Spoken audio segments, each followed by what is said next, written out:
He had given up. After doctors, treatments, therapists, after years of waiting for something to change, nothing ever did. His twin boys were blind. That's what the world told him. That's what he believed. The house was always quiet. Until that afternoon, when he heard something that didn't belong there. Laughter. At first, he thought it was the wind, or maybe the TV left on in another room. But the sound came again, soft, sweet, strange. He stood up, heart pounding, unsure why he suddenly felt nervous. He walked down the hallway, slowly, listening, searching. And then he saw it, the light under the door. The playroom, the one no one used, the one that had been silent for years. The door was open, just a crack, and through it, he thought he saw her, the maid, kneeling by the tub, with his boys, and for a moment, he forgot how to breathe. Joy Thompson didn't ask for much. She came to the Walker estate looking for steady work. She wasn't expecting warmth. She wasn't looking for connection. The house was large, cold, too clean like it had been frozen in time, curtains always drawn, lights dimmed low, rooms that echoed when no one spoke. Charles Walker barely looked at her the day she arrived. His voice was polite, distant. His eyes? Tired in a way that didn't come from work, but from loss.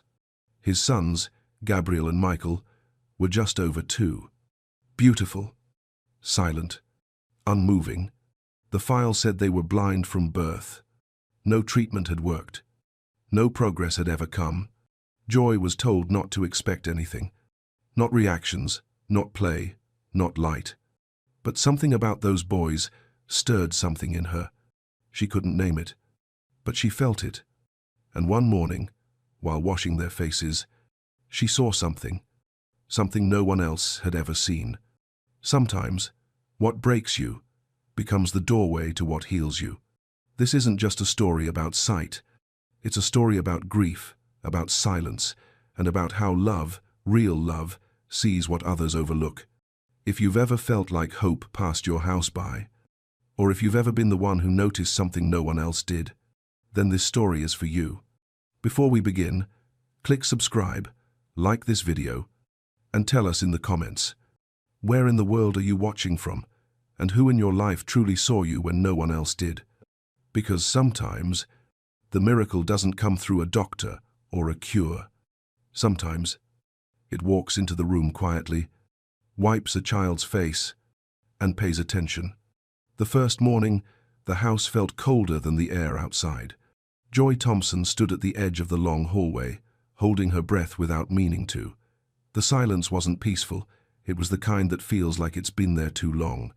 Like grief had unpacked its bags and made itself at home. The floors didn't creak. The walls didn't speak. Even the light, what little there was, felt like it didn't have permission to move. She hadn't seen Mr. Walker since he greeted her briefly the night before. No handshake, just a nod, a few clipped instructions, and then he was gone.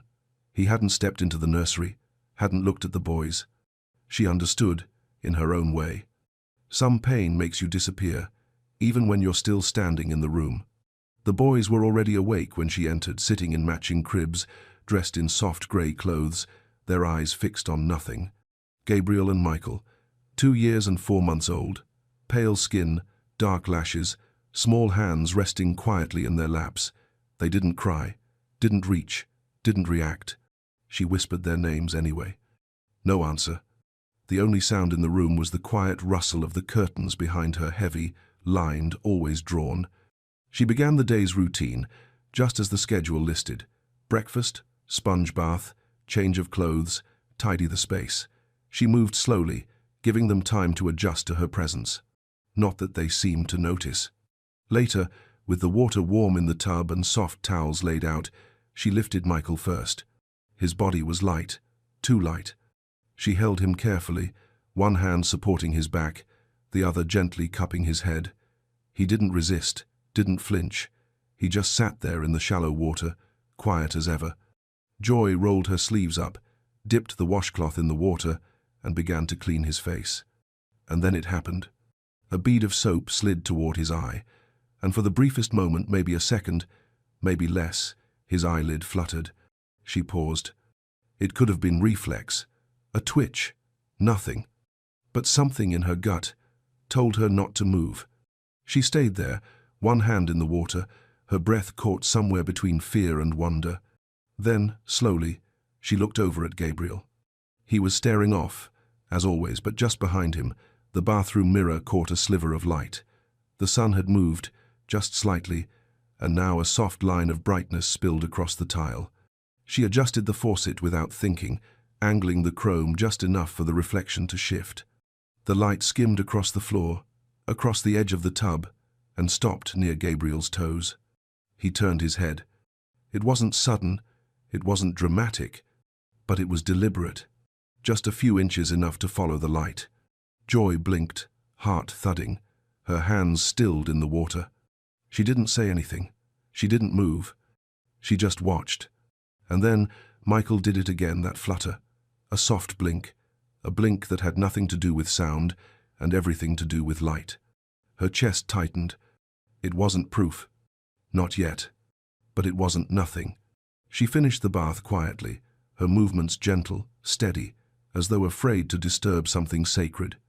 When she lifted the boys out and wrapped them in towels, she kissed their heads without thinking. They didn't respond. But she felt something shift in the room. Later, after they were dressed and settled, Joy walked into the hallway and looked out the nearest window. The sky was pale blue. The garden outside was still. And inside this house, something had just woken up. She didn't tell anyone what she saw. Not yet. She didn't trust herself to name it. But that night, when she was alone in the small room they'd given her, she opened a notebook she hadn't used in months. She wrote just 4 words. Michael blinked at light. Then she set the pen down, closed the book, and whispered a prayer into the quiet. God, if I'm wrong, stop me. But if I'm right, help me see what you see. There was a quiet rhythm to the days in the Walker house. It wasn't peace, not really. It was more like the stillness that follows loss. A house that learned to survive by not expecting anything new. Joy never asked questions. She moved through the rooms with soft steps and steady hands, learning the routines, reading between the silences. The twins stayed quiet too. No tantrums, no giggles. Just 2 small boys sitting in a sunless nursery, surrounded by toys that never moved. But once you've seen something, you can't unsee it. That blink, the shift of the eyes, the turn of the head, it stayed with her. Not loud, not obvious, but constant. She found herself watching them more closely now. Not out of suspicion, but out of hope. Hope that maybe, just maybe, there was more happening beneath the stillness. One morning, as she changed their clothes, she swapped the boys' positions by the window. It was subtle. Gabriel, now closer to the light, squinted slightly as the curtains stirred. Michael reached out, not blindly, but towards something. She didn't write it down this time. She just watched and wondered. By the 3rd week, small details began to surface. She'd hum sometimes while folding laundry. Nothing special, just little things her grandmother used to sing in the kitchen. Old church melodies, pieces of memory. One afternoon, she was softly humming, "What a friend we have in Jesus," while tucking in the bedsheets, and she caught it. Gabriel turned his head toward her voice. Not the sound of the sheet, not the movement. Her voice. She paused, waited, then sang a little louder, just one line. Michael shifted. His fingers tapped the mattress beside him, almost like he was listening. No one else noticed. The housekeeper came and went. The gardener trimmed the hedge outside the nursery window.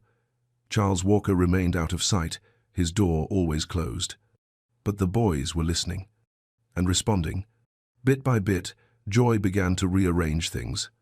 A lamp in the corner, a softer bulb. Curtains opened just a little, just enough for light to stretch across the floor in the late afternoon. She said nothing, but she watched, and the boys began to follow. Not every time, not always clearly, but enough. Enough to make her heart ache with questions. One evening, after the boys had been put to bed, Joy passed through the hallway and stopped by the linen closet. Something had been bothering her. The eye drops, They were part of the boys' care routine, prescribed, logged, administered at the same time every day. She'd been told they were for comfort, something to help with inflammation, keep the eyes from straining. But the more she watched, the more she noticed how still the boys became after the drops, almost like they withdrew. Even more than usual. She reached for the cabinet key the housekeeper always left hanging near the pantry. Hands steady, breath quiet, she opened the locked drawer where their supplies were kept. Rows of small bottles, labels she didn't recognize. She scanned the ingredients, the instructions, and there it was, in tiny print right beneath the dosage. May reduce photosensitivity temporarily, not for long-term pediatric use. She stared at the words, read them again, then closed the cabinet carefully, her thoughts racing. Why would a blind child, need something that reduced their sensitivity to light? That night, she didn't sleep. She lay on her back, staring at the ceiling of the small guest room, her grandmother's voice echoing somewhere in her mind. You don't need a degree to pay attention. You just need to care enough to look twice. Joy didn't know what to do yet. But she knew this. Something wasn't right. And the boys, they were trying to speak in the only way they could, with blinks, with shifts, with silence that wasn't empty but full of something waiting to be seen. There were windows in every room, but none of them opened. They were framed in expensive wood, trimmed in thick velvet drapes, and always shut. Even on the sunniest days, the house stayed dim, cool, controlled. Joy noticed it more now. The way the morning light would try to peek through the edges of the curtains in the hallway and get swallowed by shadow. The way every lamp glowed just enough to see but never enough to feel warm. At first, she thought it was habit, then preference. But now, she wondered, what kind of home needs to keep light out? She started small. One afternoon, when the housekeeper was busy sorting invoices in the office, Joy slipped into the nursery and quietly pulled the curtain back 2 inches. The window was high, old, and a bit stiff, but the light poured in like it had been waiting years for permission. It stretched across the rug, a long golden stripe that touched the edge of the toy chest and spilled beneath Michael's crib. She said nothing. She just stepped back and watched. Michael blinked first, slowly. Then he turned his head, not sharply, but intentionally, as if something had brushed his awareness and he was reaching for it in the only way he knew how. Gabriel, who had been lying flat on his back, stirred. His eyes followed the light across the ceiling. Joy held her breath. Her heart thudded quietly in her chest. This wasn't imagination. This wasn't coincidence. This was response. And for the first time since she'd stepped into that house, she felt the weight of something heavy shift inside the room. Like a held breath, beginning to exhale. That night, she skipped the eye drops. Just for one boy. Just once. She waited until the house was quiet, the hallway still, the staff tucked into their corners.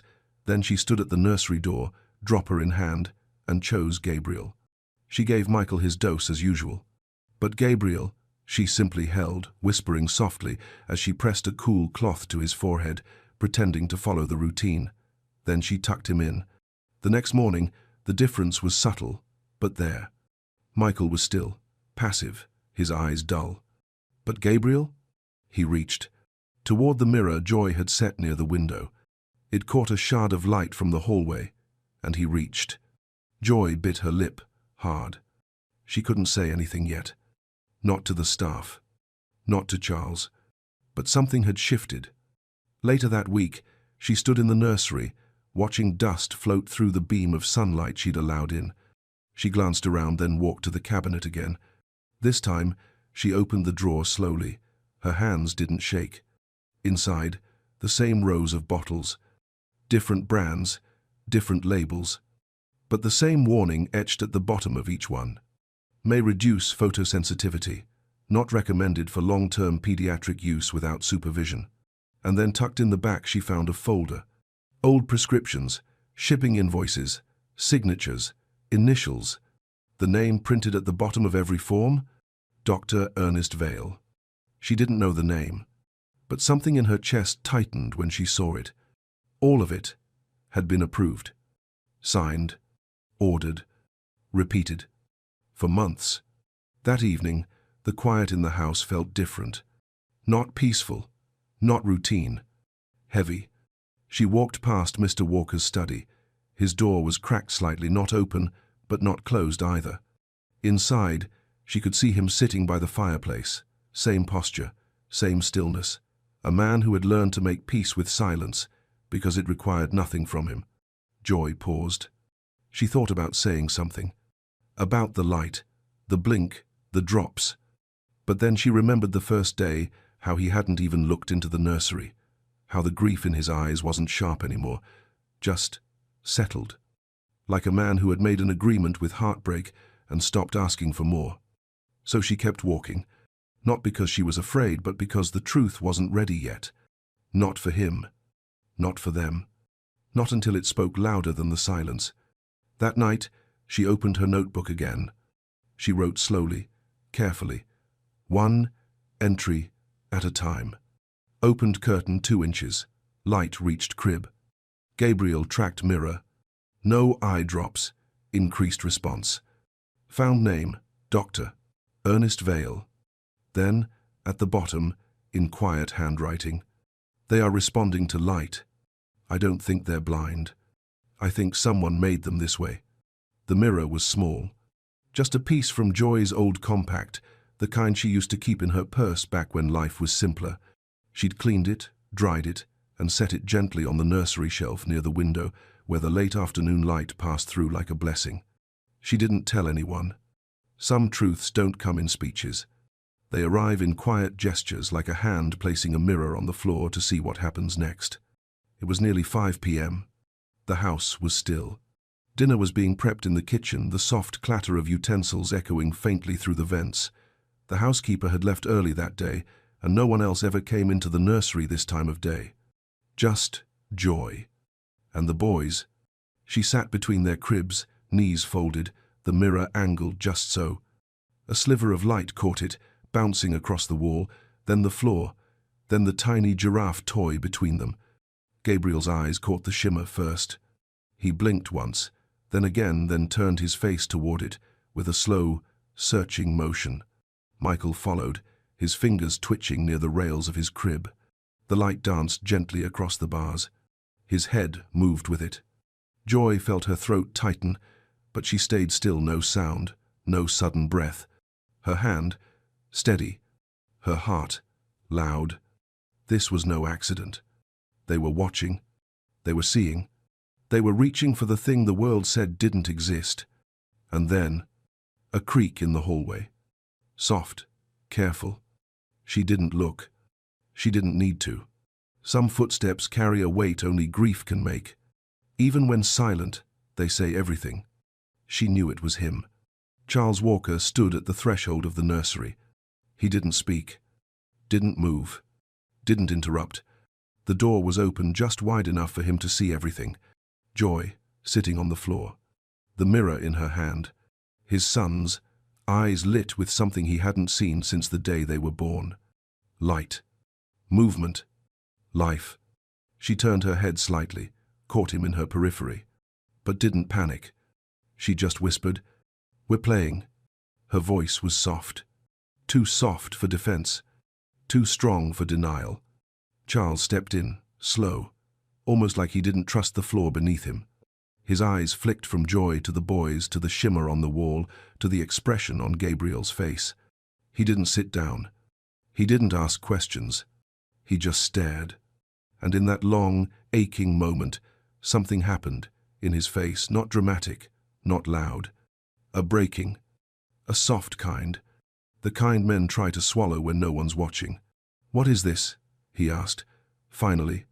His voice wasn't angry, just cracked, worn down to the bone. Joy looked up. Her hands didn't move. "They see the light," she said quietly. "They're following it." He blinked. Once. Twice. Then shook his head, almost like trying to wake himself from a dream.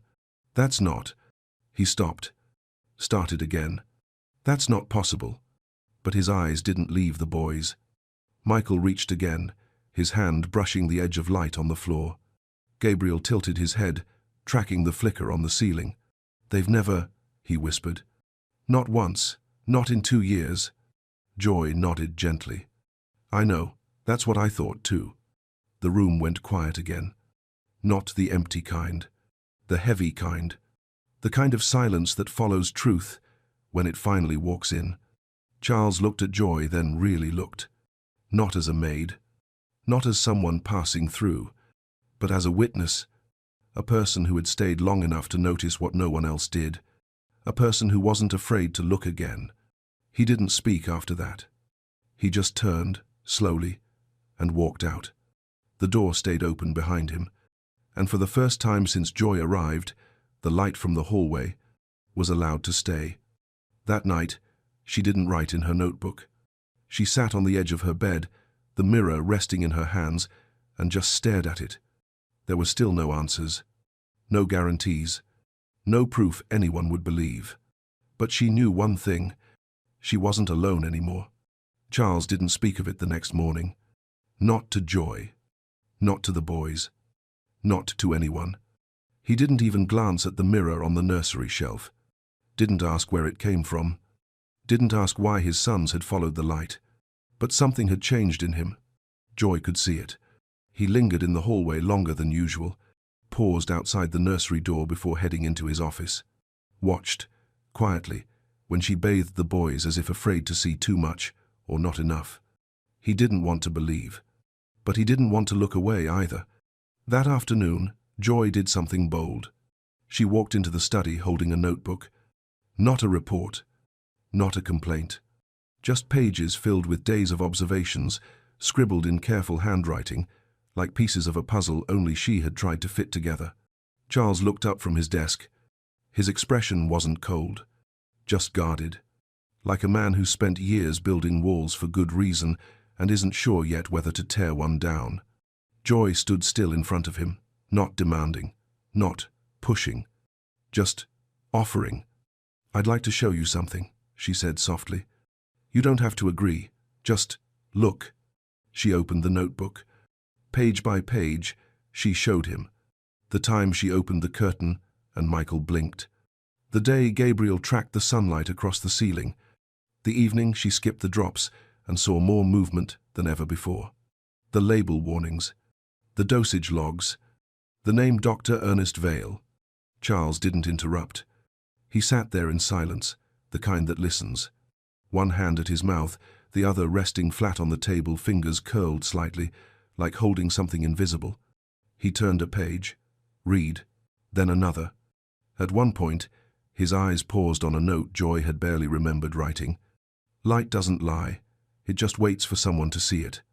He closed the notebook slowly, then looked up at her, and for the first time, she saw something unguarded in his face. "I never wanted to believe it," he said. His voice was low, quiet but not lost. "When they told me, after Caroline died, I didn't ask questions. I didn't want to. I couldn't. I was afraid to hope." Joy didn't answer. She didn't have to. She knew what it cost to hope when it had let you down before. Charles looked toward the hallway, toward the nursery he had barely entered in months. "They told me not to expect progress, that blind children don't always respond, that silence was normal, that this was our life now." He looked back at her, and I believed them, because it was easier than believing something might still be possible. There was a pause. The room felt smaller now, not cramped, but close, as if everything inside it had leaned in. "Do you think it's the drops?" he asked. Joy nodded. "I think it's part of it, and I think someone knew. I don't know why yet, but the patterns don't lie." Charles stood, slowly. He looked like a man holding something fragile, something he hadn't touched in years. "Let's stop them, just for a couple days." Joy met his gaze. "Are you sure?" "No," he said, "but I can't ignore it anymore." For the next 48 hours, they stopped the drops. Together, Joy tracked everything, every blink, every turn of the head, every flicker of recognition. Charles began joining her quietly in the nursery. Not with questions, not with control, just presence. He sat on the floor once, knees stiff, unsure how to move, how to play. But the boys didn't seem to mind. When Michael reached toward the soft beam of light falling across the rug, Charles whispered, "He sees it." Joy smiled gently. "Yes," she said, "he does." Gabriel squinted at the mirror, then laughed not loudly, but enough to echo. Charles put a hand to his chest, as if something inside had startled awake. That evening, he asked Joy something simple. "Do you believe this was always there, and we just missed it?" She looked at the boys, now curled in their blankets, breathing slow. "I think it was waiting," she said, "for someone to look again." It was Joy's idea. She found the letter decals in a drawer of old toys stuck beneath a broken puzzle box, half yellowed with time. They were meant for windows. Colorful letters, soft adhesive, a child's name, spelled out in light. She held them in her hands for a long time before doing anything. Then one morning, just after breakfast, she walked into the nursery and opened the curtains all the way. For the first time, sunlight flooded the room. Not just a crack or a corner, but full. It hit the cribs, the floor, the books, the mirror on the shelf, and something else too. The dust. Years of it, floating upward like spirits unbottled. Joy stood by the window and pressed the letters softly, one by one, onto the glass. G. A. B. R. I. E. L. Then the next. M. I. C. H. A. E. L. The boys didn't speak, but they watched the light move across their names, watched her hands trace the shapes, watched like they knew on some wordless level that something sacred was happening. And for a moment, it felt like the house was holding its breath. Charles didn't come until later. The nursery was quieter now, sunlight soft and golden, warming the carpet like grace itself had entered through the window. Joy was sitting with the boys, Gabriel curled beside her, Michael on her lap. They were playing with nothing, just the light on the floor, the mirror catching it, bouncing it gently across the rug. Charles stepped in. But this time, he didn't stop at the doorway. He knelt down beside them, slower than usual, his joints stiff, his hands unsure. But he came closer than he ever had.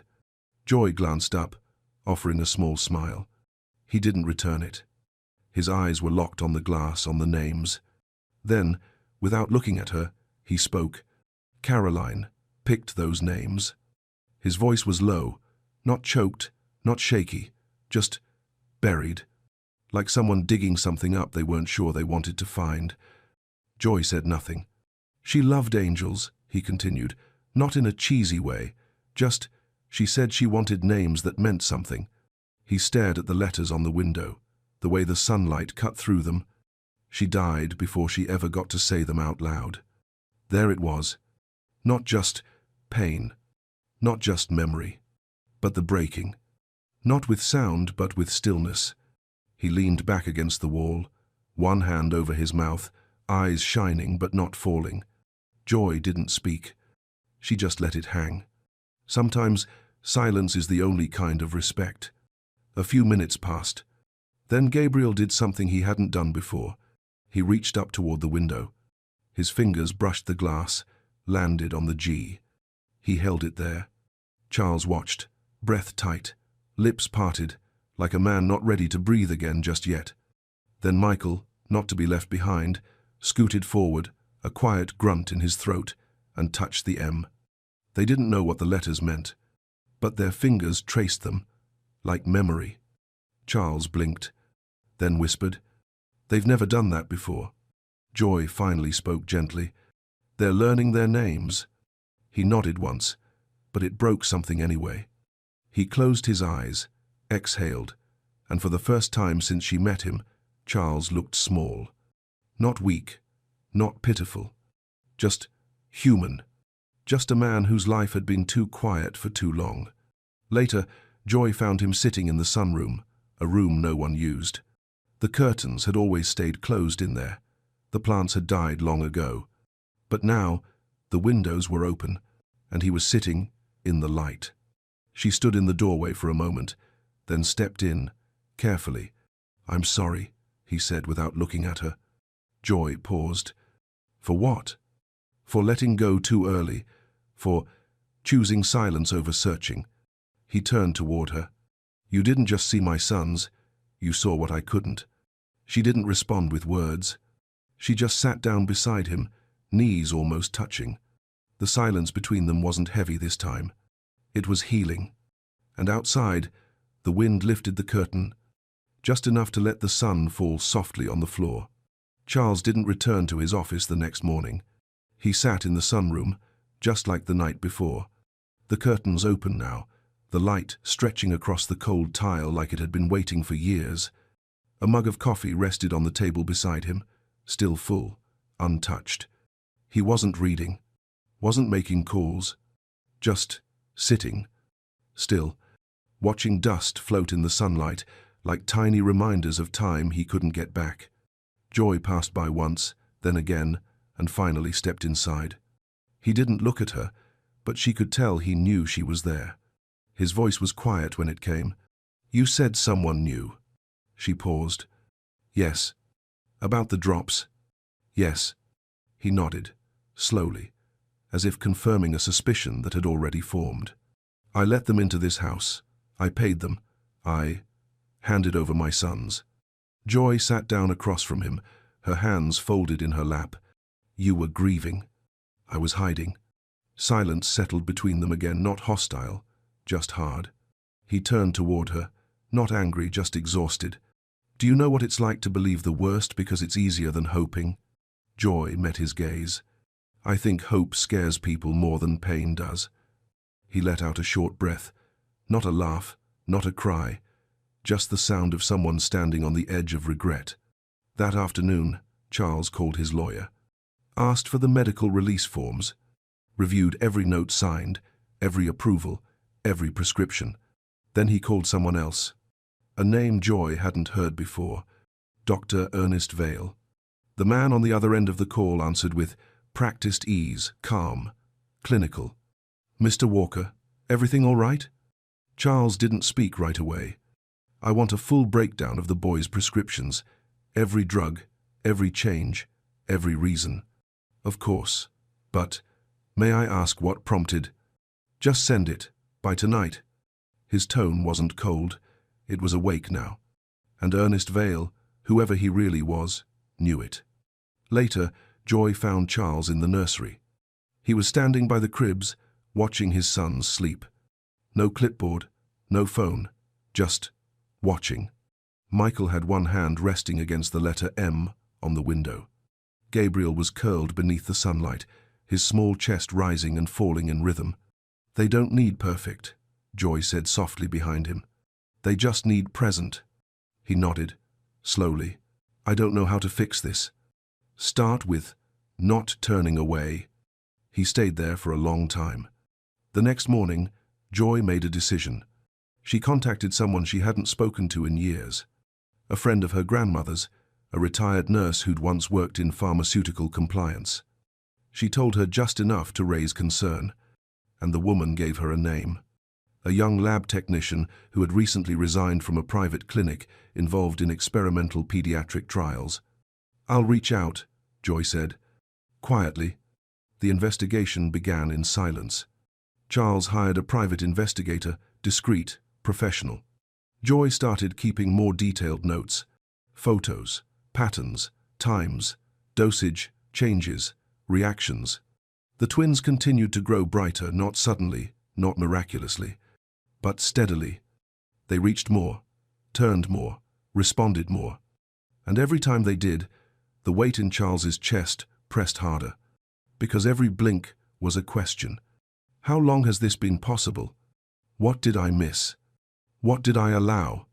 One night, just after the twins had gone to sleep, Joy found Charles at the kitchen table. He had the folder open in front of him, the one from Dr. Vale. Pages of prescriptions, notes, authorizations. All signed, all legal, all clean. Too clean. "Nothing here explains anything," he said, flipping through. "They covered it well. That's how shadows work. Joy said. They don't need chaos, just quiet. He looked up. I want to go public. Not yet, but soon. Joy nodded. We will, when the story's ready, when the truth is loud enough. And then, for the first time, he said their names. Out loud, clearly. Gabriel, Michael.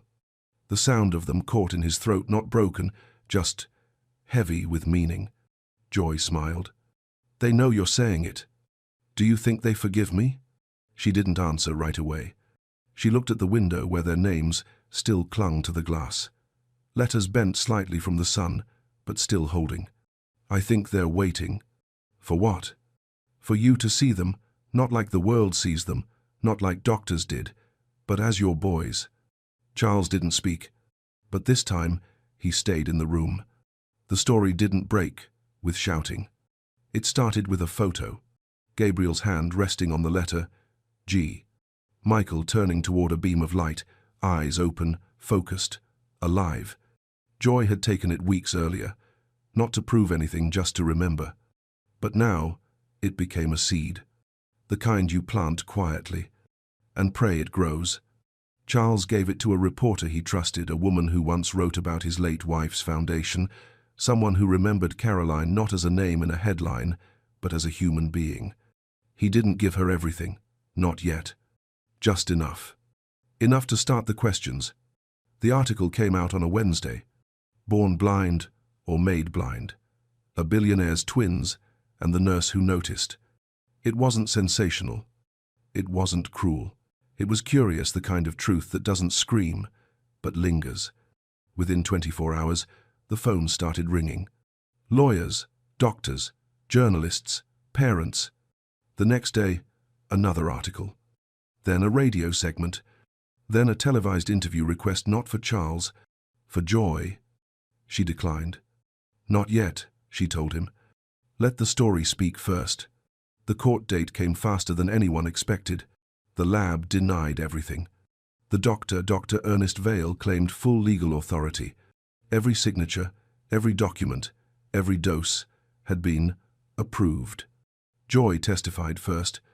She didn't cry. She didn't waver. She just told the truth, moment by moment, memory by memory. She spoke of blinking, light, laughter, the way silence can lie when no one questions it. She spoke of her grandmother's voice. You don't need a degree to pay attention. The courtroom didn't move when she finished. But it didn't need to. Truth doesn't need applause. It just needs to land. Charles took the stand next. For a moment, he didn't say anything. Just stood there, one hand on the edge of the podium, the other resting near his chest, like holding something invisible.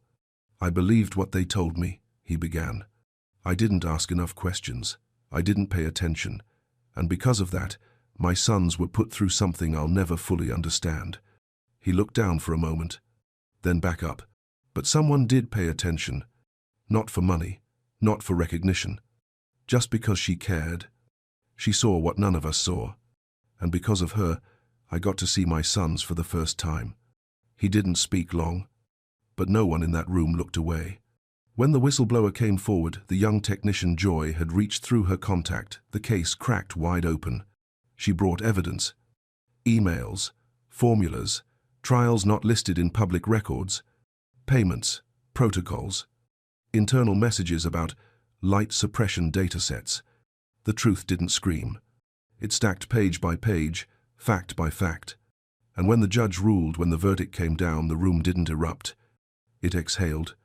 Malpractice confirmed. Experimental drug trials without proper consent. Severe ethical breaches. The clinic was shut down. Dr. Vale lost his license. And the boys, Gabriel and Michael, became something more than a headline. They became seen. Back at the estate, the windows stayed open now. Light lived there again. Not loud, not blinding, but soft, honest, free. One morning, Joy brought in a set of clear window crayons, the kind you can use to write messages on glass. She handed one to Gabriel. You want to try? He looked at her eyes, focused, aware, and took it in his small hand. She steadied his grip, helped him make the first letter. J, Michael joined, scribbled beside it. Joy couldn't tell what he meant to write, but she didn't correct him. It was perfect. Charles stood in the doorway. He didn't interrupt. He just watched, and when Gabriel turned to him, eyes full of light, and smiled, Charles smiled back. "They see you," Joy said gently. He nodded. "And now I see them." The house was no longer quiet. Not like before. The kind of silence that once settled into the walls, heavy and constant, had been replaced with something new. Stillness that breathed. Laughter that echoed down the hall without apology. Voices not many, not loud but alive. The curtains stayed open now. Not just in the nursery. Everywhere. Windows that once held years of dust now framed sunlight. Light that moved across the floor like forgiveness. Light that had always wanted in, just waited for someone to let it. Joy was packing. Not quickly, not sadly, but with care. Her contract was up. No one had asked her to stay, and she hadn't expected to. Charles had thanked her more times than she could count, in quiet gestures, in changed routines, in the way he no longer walked past the nursery like it wasn't there. But still, this was never meant to be hers. She folded the last of her clothes into a small duffel and turned to look at the room that had held her for months. Simple, quiet, but full now. Full of memory, full of proof. Downstairs, Charles was waiting. He stood in the entryway, dressed simply, no suit, no tie, just a father, trying to find words for something that mattered. When she came down the stairs, he didn't speak right away. He just looked at her the way someone does when they finally see not just what you did, but who you are. Then he handed her something. A leather-bound book. Simple, unmarked. Inside, the first page already written. His handwriting small, steady. Walker Thompson Family Logbook. Entry 1. Gabriel smiled at his reflection. Michael touched the light. Joy laughed. Charles breathed. Joy blinked, slow. Her fingers tightened around the edges of the book. "It's yours," he said quietly. "Ours, if you'll stay." She didn't answer with words. She just nodded once, and smiled. That evening, they sat together in the new sunroom, where the ivy had started to grow again along the windows. The boys were on the floor, chasing the glint of a silver wind chime that hung from the open window. Gabriel's fingers brushed it. Michael laughed, full and clear. Charles turned to Joy. "What do you call this?" She looked at the boys, the light, the air moving through the room like breath. "Attention," she said. "And grace." In the weeks that followed, Charles made it official. Not just the foundation, though, they did that too. The Second Glance Foundation. Built to advocate for children misdiagnosed, for mothers and caregivers ignored, for stories silenced by systems that never paid attention. But the family part, that's what mattered most. One morning, Joy placed new decals on the nursery window. Gabriel, Michael, and beneath them, just one more, Joy. The boys traced the letters with their fingers. Michael looked up, pointed to hers, and said it clearly, "Joy." She turned, startled, eyes glassed with disbelief. Charles stood in the doorway. "They see you," he said. "And now I do too. Years from now, people would ask how it happened, how blindness could be misdiagnosed, how so many experts could miss what one maid noticed in a mirror, and no one would have a perfect answer, because it wasn't just science, it wasn't just medicine, and it wasn't just one blink. It was love that paid attention. It was truth that refused to be quiet. It was God moving, not in thunder, but in the watching eyes of a child who followed light. Joy would never call it a miracle. She would sit with Gabriel and Michael on the floor and say softly, "You weren't waiting to be healed. You were waiting to be seen." The house glows now, not from wealth, not from restoration, but from windows that stay open, from names written in glass, and laughter that no one dares to silence anymore, from light finally having a home to live in. He didn't expect to hear anything, not in that house, not from her. But the sound stopped him in his tracks, soft, light, almost impossible. Laughter, coming from the kitchen. His pulse quickened, not with joy, but with confusion. He stepped forward, slowly, each footfall echoing down the cold marble hallway, the scent of soap and lemon in the air. And then he saw it, and for a moment he couldn't move, couldn't speak, couldn't even make sense of what was happening, because what he was looking at made no sense at all. Charles Graham built his fortune in silence, the kind of silence that lives in boardrooms, that follows you home in sleek black cars, that looks like peace from the outside, but feels like failure behind closed doors. He lived at the top of Manhattan in a penthouse polished like a showroom, private chef, round-the-clock staff, everything under control except the only thing that mattered. Lucy, his daughter, 6 years old, non-verbal, autistic, and until that day, untouched by joy. She didn't speak, didn't look you in the eye, didn't laugh, at least not since her mother left. Charles had tried everything.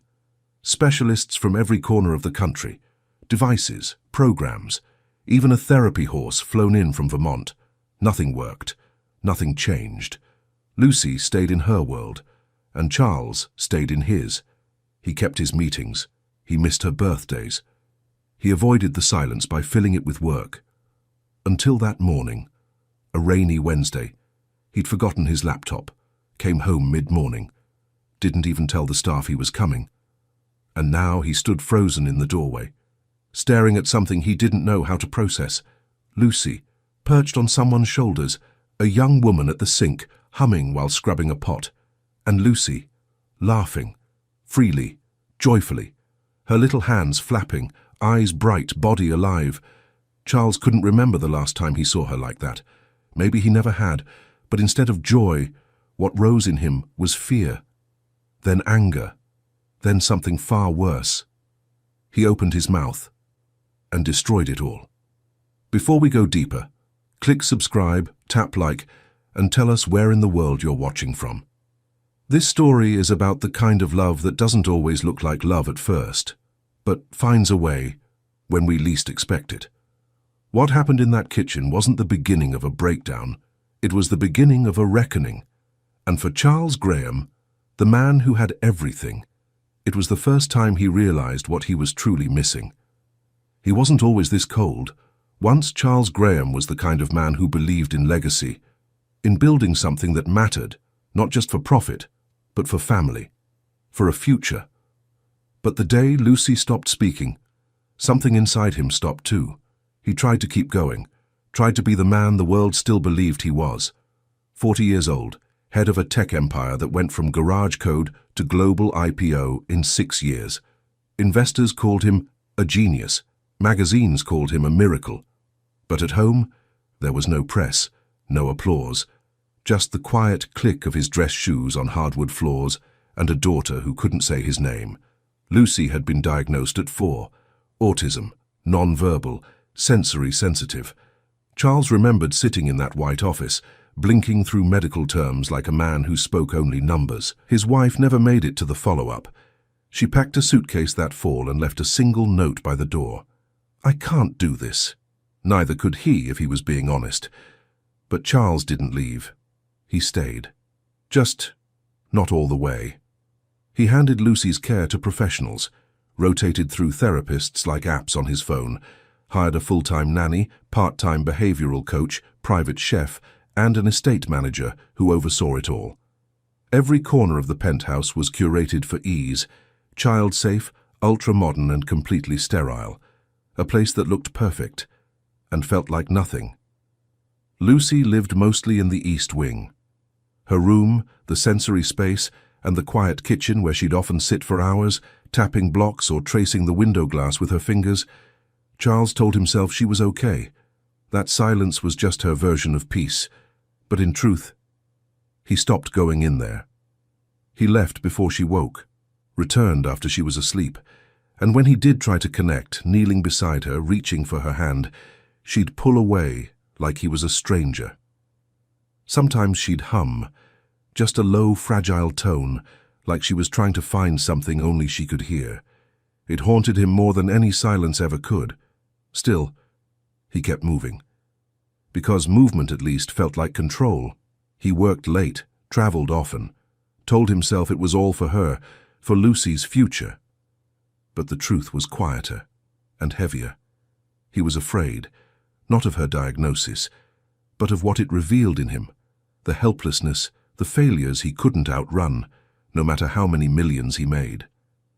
And then came that morning, the one he hadn't planned, a cancelled meeting, a forgotten laptop, the rain falling hard on the city, smearing the skyline like watercolor. He'd stepped into his home expecting silence. Instead, he heard something he hadn't heard in years. Joy. Not music. Not a therapist's song. Not a toy making noise. Laughter. Real. Messy. Alive. And for a moment, he didn't recognize it, until he followed it. Down the hallway, into the kitchen, and saw his daughter, Lucy, lifted high on the shoulders of a woman he barely remembered hiring. The new housekeeper, Grace. She was humming, bare feet on the tile, soap bubbles floating around them like tiny stars. Lucy's face was wide open, bright, wild with wonder, clapping her hands as if the world had just let her in for the first time. It should have been a miracle. But to Charles, it felt like chaos. She could fall. She could be overstimulated. She could shut down. His fear took over before his heart could catch up, and with one sentence, he tore it all apart. He didn't know it then. But that single reaction would cost him more than he ever imagined, and what would follow wasn't discipline. It was loss. Real, soul-deep, irreversible loss. He raised his voice before he could lower his fear. What the hell is going on in here? It wasn't just loud. It was sharp, like glass cutting through a moment that had no defenses. Grace froze. The sponge slipped from her hand and hit the sink with a splash. Lucy stopped laughing. Her arms dropped to her sides. Her body stiffened. The smile vanished from her face like it had never been there at all. Charles stepped forward, furious, not because she'd done something wrong, but because he didn't know what she'd done at all. His daughter was on a stranger's shoulders, a child who flinched at touch, now wrapped around this woman like she was part of her. It didn't make sense. It didn't feel safe, it didn't feel controlled. And for Charles Graham, control was survival. "Get her down, now," he snapped. Grace bent her knees slowly, lowering Lucy to the floor with careful hands. No sudden movement, no panic. But Lucy was already shrinking, her body curling inward, her fingers twitching at her sides. The look on her face wasn't confusion, it was fear. "She was safe," Grace said softly. "She asked to see the bubbles. I thought—" "You thought," he cut in, jaw tight. "You don't get paid to think." Grace stood up straight. She didn't argue. She didn't raise her voice. "I just wanted her to smile," she said. And she did. But he wasn't listening. He couldn't. He was already too far gone. "You're not her therapist. You're not her parent. You're a maid. A maid. Stay in your lane."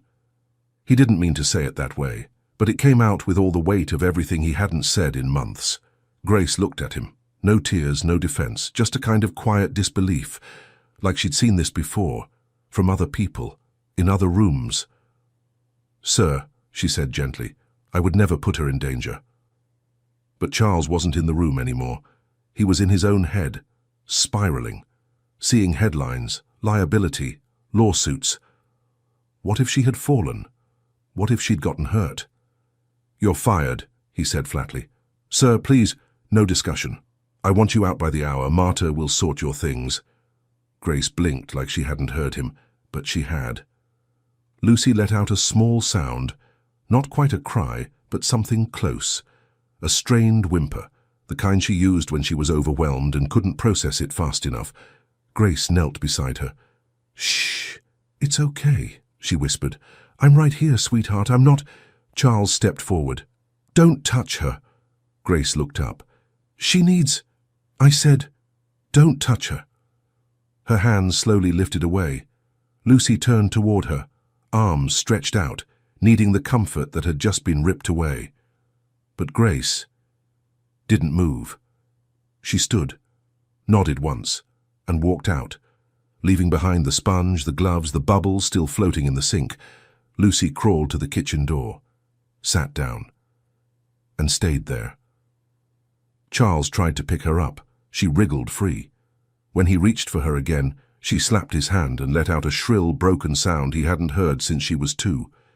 He stood still, staring at the door Grace had walked through, at the child sitting on the floor like she'd been dropped. And in that moment, he felt it. Not guilt. Not yet. Just something heavier, like the weight of a moment he wouldn't be able to take back. The house went quiet again after that, but not the same kind of quiet. This one felt heavier, like something sacred had been torn out of the air and no one knew how to name it. Lucy stayed by the kitchen door that night. She didn't eat, didn't move, just sat cross-legged on the tile, holding the wooden spoon Grace had once handed her during their first breakfast together. Marta tried coaxing her, softly, gently, offering snacks, toys, even Lucy's favorite blanket. But the girl didn't flinch. She stared at the space where Grace had stood, as if time could rewind if she just waited long enough. By morning, her blankets were gone from the bed and folded into a pile beside the pantry door. She wouldn't go back to her room, wouldn't speak, wouldn't sleep, wouldn't play, just sat. And by the second night, she began humming. But not her usual low hum. This one had a tune, a melody Grace used to sing while folding laundry. Marta stood behind the doorframe, clutching a dish towel, tears in her eyes. Charles didn't notice at first. He was already diving back into damage control, emailing HR to list a new housekeeper position, calling Lucy's therapist to reassess her schedule. He brought home a new sensory toy, left it on the table beside her. She didn't touch it. He tried kneeling again, held out his hand. But this time Lucy wouldn't even look at him. When he reached for her cheek, she turned away. She had never done that before. And suddenly, the silence wasn't peaceful. It was punishment. By the 3rd day, she stopped eating more than a few bites. Marta called the pediatrician, who said regression was common during emotional disruption, especially in children like Lucy. Just keep the routine consistent, they said. But nothing was consistent anymore. Not without Grace. And Charles was beginning to feel it. The sense that something had slipped through his fingers, something fragile and irreplaceable. He stood at the doorway that night, watching Lucy curl into herself on the floor, rocking gently, clutching that spoon like it meant something he couldn't understand. He didn't move, didn't speak, because deep down, he knew. He wasn't who she was waiting for. Marta entered quietly behind him. "Sir," she said, voice low, "I need to say something, and I know it's not my place, but I've been here too long not to speak." Charles didn't turn around. "She's getting worse," Marta continued. "You see it, I see it, and I know you don't want to hear this, but I have to tell you anyway." He looked at her, exhausted, angry, desperate for someone to blame. "You made a mistake," she said softly. Charles's jaw clenched. She was being careless. What if Lucy had fallen? She didn't. "That's not the point." "She laughed, sir," Marta interrupted gently but firmly. "For the first time in her life. I've been here since Lucy was born. I've never seen her smile like that." Charles exhaled through his nose, trying to keep control of the conversation, but Marta wasn't finished. "She wasn't just smiling," she said. "She was alive, and you took that away." Charles stepped back, shaking his head. "She's just adjusting. She'll be fine." "No, sir, she won't." Her next words dropped like stone. "She said something." Charles blinked. "What?" Marta nodded, eyes glassy. She looked at Grace and said a word. He stared at her, not breathing. She said, "Mommy." Clear as day. Time stopped. Charles looked back toward the kitchen. Lucy was still there, still rocking, still waiting. And suddenly, he couldn't feel his hands. He wanted to ask Marta to repeat it, wanted to deny it, wanted to believe she'd misheard, imagined it, wanted it too badly. But he knew Marta. She didn't lie. And the weight of that one word, "Mommy," broke something open inside him. something that had been locked tight for far too long. He had fired the only person who'd ever reached her. Now she was gone, and Lucy was slipping away with her. He didn't sleep that night, not after what Marta said, not after hearing that one word echo again and again in his head. Mommy. He watched Lucy through the hallway window, curled up on the kitchen floor beneath the pantry light, her small body still rocking gently, her eyes wide and blank, and suddenly all the things he thought were final weren't. The firing, the rules, the decisions he made to stay in control. He'd been wrong. So completely, painfully wrong. And now he had to fix it. But Grace was gone. By morning, Charles had called the agency 3 times. No answer. The 4th time, a woman picked up. Polite, rehearsed, distant. Grace Abraham, he said, trying to keep his voice steady. She worked here until 4 days ago. I need to speak with her. I'm sorry, sir, there's no forwarding contact. No number. She didn't leave one. What about an address? All we have is a P.O. box and a temporary Queen's shelter listed on her intake file. No residential information. Charles hung up without saying goodbye. Then he stood in the middle of the kitchen, staring at Lucy's untouched cereal bowl. He was a billionaire. He could buy land, move markets, track down CEOs across continents, but he couldn't find a single woman who had changed his daughter's life in less than 2 weeks. By noon, he'd called every shelter in Queens. Some were helpful. Most weren't. No one recognized the name. No one could place her face. A few volunteers promised to check the intake logs and call him back. No one did. Lucy didn't move from her spot, not even when Marta tried to carry her to bed. She cried for the first time that evening, not loudly, just a soft, hollow sobbing, like her body had forgotten how to weep properly. That night, Charles sat beside her and whispered, "I'm sorry." She didn't react. He whispered it again. Still nothing. The next morning, he hired a private investigator. He didn't ask about cost, didn't ask how long it would take. He just said the name, showed the resume from the agency file, and gave the only lead he had, the shelter. The man didn't blink, just said, "I'll find her." And then Charles waited. Each day blurred into the next. Lucy stayed curled by the door, now with her back to the world. She stopped humming, stopped crying. She simply withdrew. He tried talking. He tried toys. He tried being present. But he had shown up too late. Whatever Grace had unlocked in those short, impossible days was slipping away. And it was all his fault. On the 6th day, the investigator called. "She's not at the shelter anymore," he said. "Hasn't been for weeks, but someone remembered her. Said she used to come by with her little brother. Gave us a new lead." Charles didn't ask what it was. He was already grabbing his coat. It was raining again, the same way it had that morning in the kitchen. He arrived at a worn-down building in Queens, the kind with rusted gates and cracked steps. No elevator, 5 flights of stairs. By the 4th, he was winded. By the 5th, he was shaking. He raised his hand, knocked twice. The door creaked open. A girl, maybe 8, maybe younger, peeked out with cautious eyes. "Who are you?"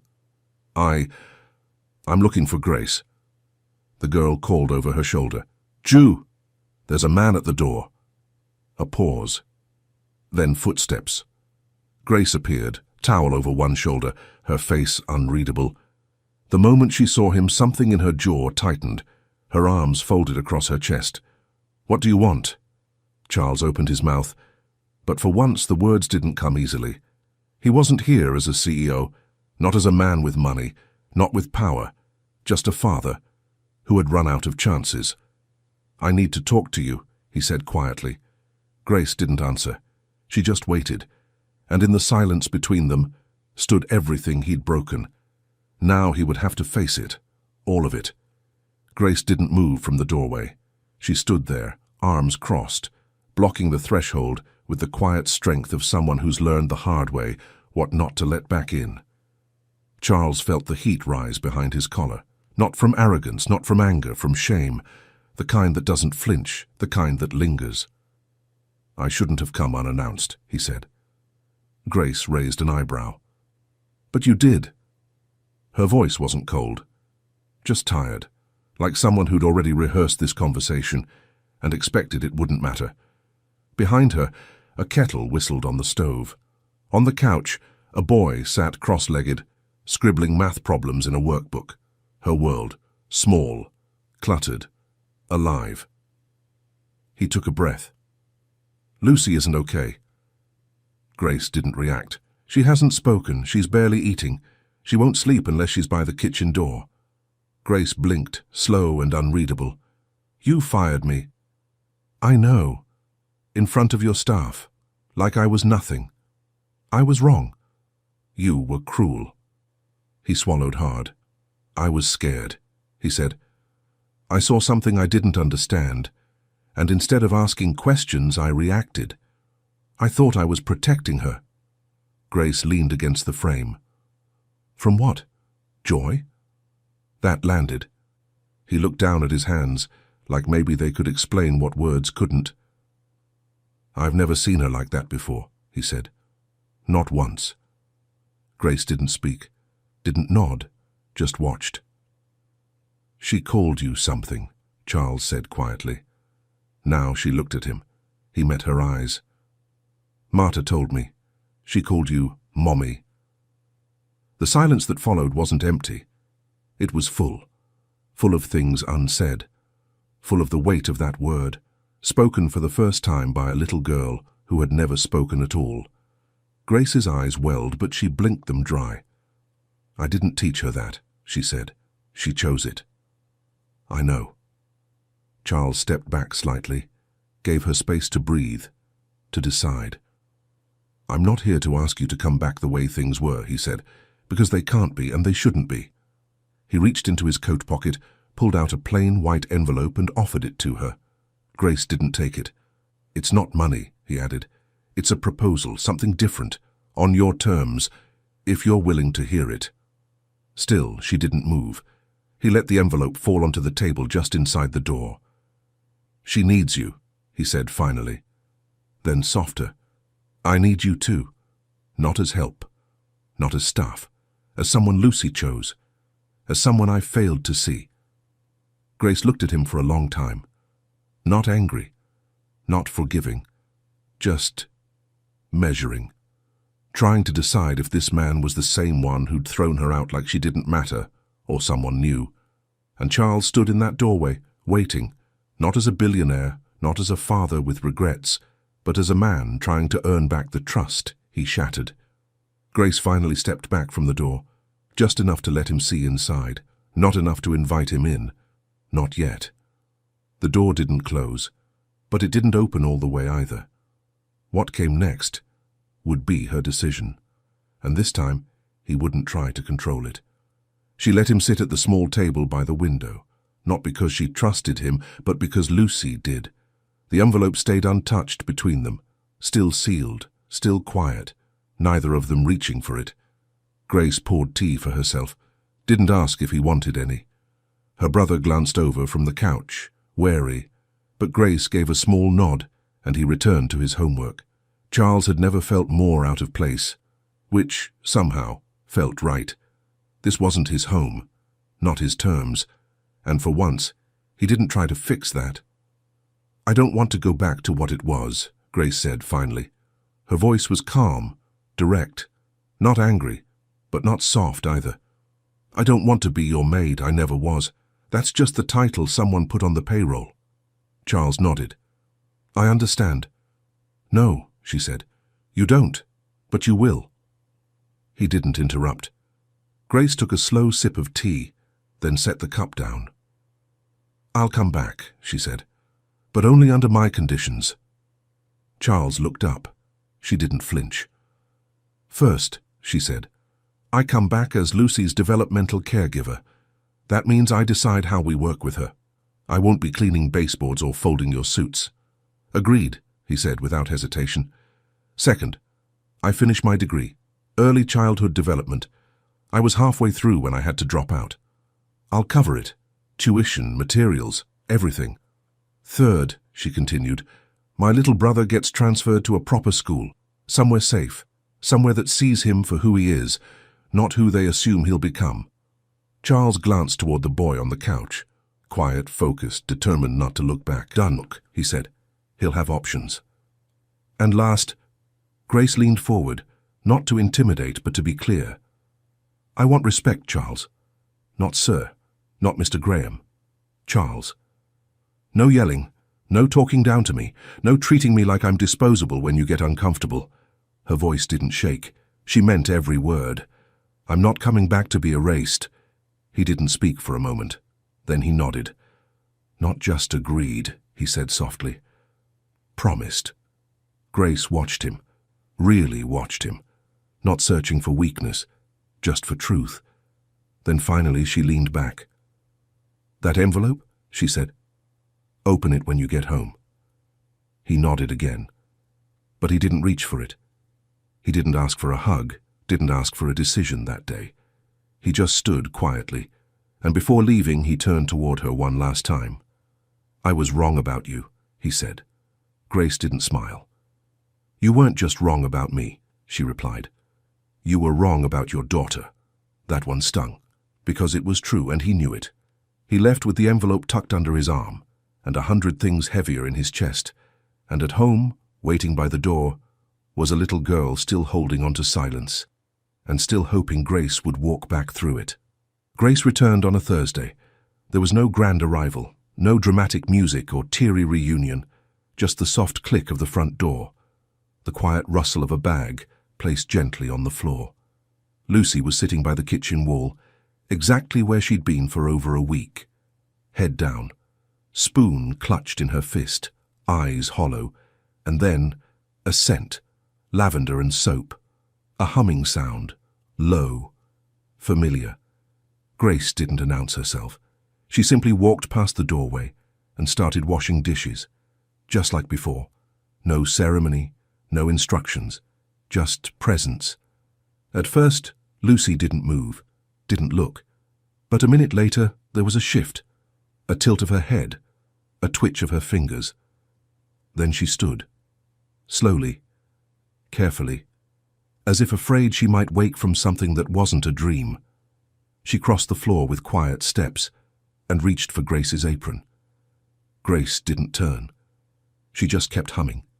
Then Lucy pressed her forehead gently against Grace's back and let out a sound. A single broken syllable that cracked the quiet like morning light. Mommy. Grace closed her eyes. She didn't cry. She didn't speak. She just kept washing. That night, Lucy slept in her own bed for the first time in 12 days. In the weeks that followed, everything began to shift. Not dramatically, not quickly, just one breath at a time. Lucy laughed again, quietly at first, like she wasn't sure if it was allowed, then louder, full, alive. She let Grace comb her hair, let Charles sit beside her without pulling away, started clapping to music, dancing in circles, grabbing Grace's hands and spinning until they both fell over laughing on the rug. And then the words came, not in full sentences, not even every day, but real. Bubbles. Juice. Mommy. Dog.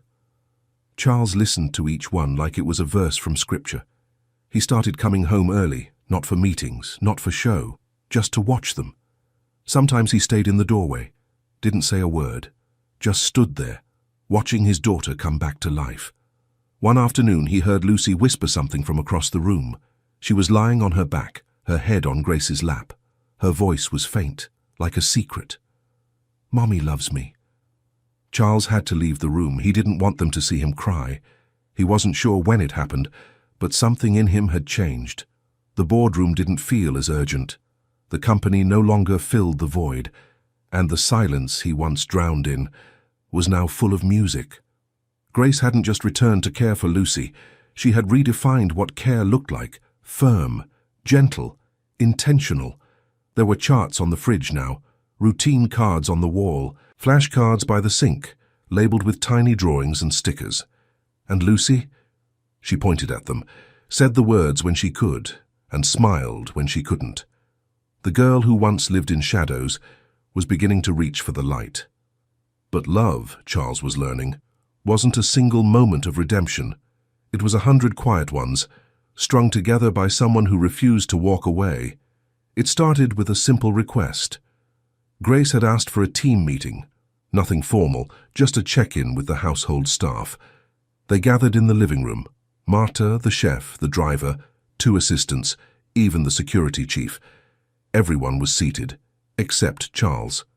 He stood by the window, hands clasped tightly behind his back. The moment didn't ask for luxury. It asked for something far harder.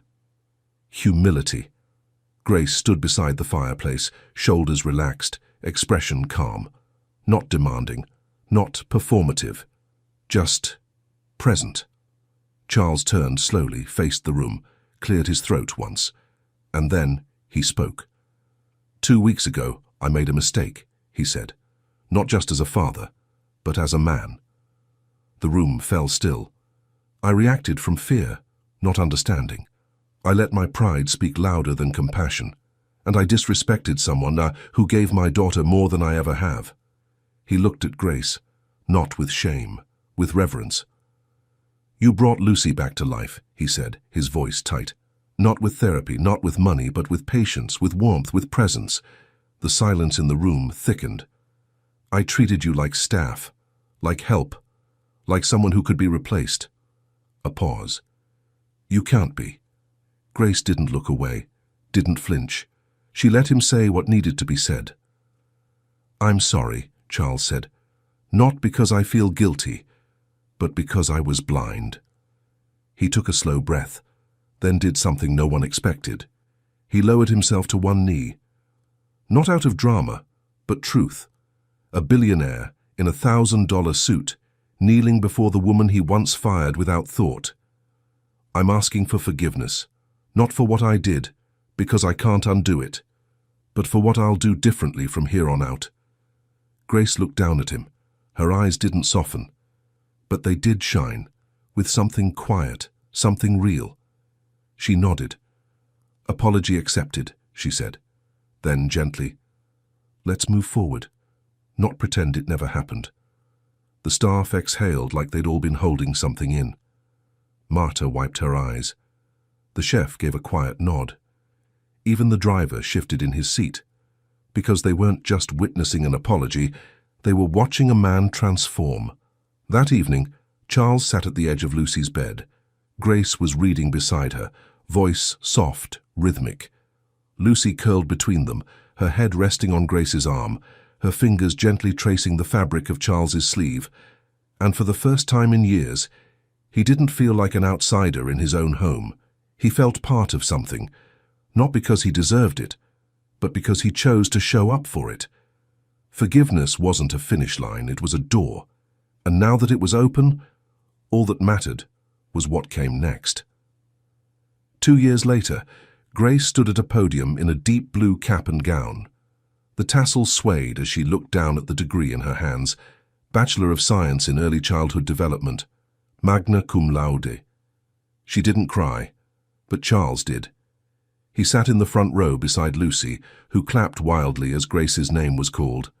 Lucy didn't need prompts anymore. She knew when to clap, she knew who she was clapping for.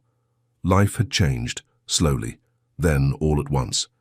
Charles stepped down from his company's board the year Grace went back to school. Not because he had to, because he finally understood what he didn't want to miss. He poured his energy and his guilt into something new. The Lucy Foundation, a non-profit dedicated to supporting underprivileged neurodiverse children and training caregivers in Grace's development model. No tech, no stock charts, just people helping people. The first center opened in the Bronx. By year's end, there were 3 more. Lucy still didn't talk much, but she didn't have to. She laughed. She danced. She reached for people when she wanted them near. And she used her words, not many, but enough. Enough to tell the world she was in it now. That spring, the foundation hosted its first gala. Donors, families, teachers, staff. And on stage, under a warm halo of lights, stood an 8-year-old girl in a navy dress with silver shoes. She held a mic in both hands. Her eyes searched the crowd until they landed on 2 people, one on her left, one on her right. She smiled. "I have 2 parents," she said, her voice soft but steady. "One made me—" She turned to Charles and squeezed his hand. "And one found me."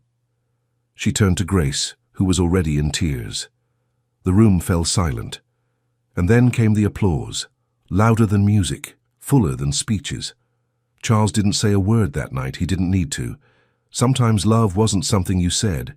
It was something you learned how to show. Later that week, they visited a small garden just outside the new Queen's Center. Charles pushed the gate open, while Grace walked with Lucy and her little brother Noah. The kids ran ahead, dirt under their nails, joy under their feet. Lucy paused at a small patch of soft soil. She crouched down, dug gently, and pulled a young rosebush from the canvas bag she'd carried. "Why a rose?" Grace asked softly. Lucy shrugged, then looked up at her, eyes steady, voice small but clear. "This one's for Mommy." Grace smiled, touched her chest. "For me?" Lucy nodded, then reached into the bag again and pulled out a second rose. "And this one's for second chances." Charles knelt beside her, gently helping guide her hands. The wind stirred through the leaves. Not loud, just enough to carry the sound of healing, enough to let something new take root. Not every story ends where it began. Some end in gardens, where silence becomes laughter, and love grows exactly where it was never supposed to. He installed cameras in his own home to catch the nanny failing. What he saw at 2 in the morning, alone in the dark, watching weeks of footage he'd been avoiding, didn't just shock him. It destroyed him. Alexander Harris was 43 when his wife died, 11 days after giving birth to twin boys. Emily had been a pediatric neurologist in San Diego. 4 years of fertility battles, 2 miscarriages, everything they had poured into trying for a baby. When she finally made it to 37 weeks carrying Aaron and Adrian, they thought their prayers had been answered. Emergency C-section.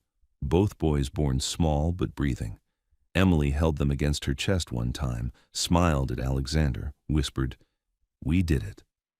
4 days after coming home, she collapsed. Internal bleeding the hospital missed, dead before the ambulance arrived. The twins were 11 days old. Professional nurses quit after 2 weeks. "These babies need more than we can provide." Both boys cried constantly, especially Aaron. Something felt wrong, but Dr. Andrew Sullivan kept dismissing it. Normal for preemies. Then Emily's sister Diane showed up with lawyers. Emergency custody hearing. Claims Alexander was unfit. Evidence stacked against him. "Install cameras," Diane told him. "Prove you're monitoring everything." Desperate, Alexander hired Maureen James, 29, studying for her nursing license, gentle with the twins in ways that eased their crying. Diane hated her immediately. Too young, unqualified, dangerous. The doubts got inside Alexander's head. He installed the cameras.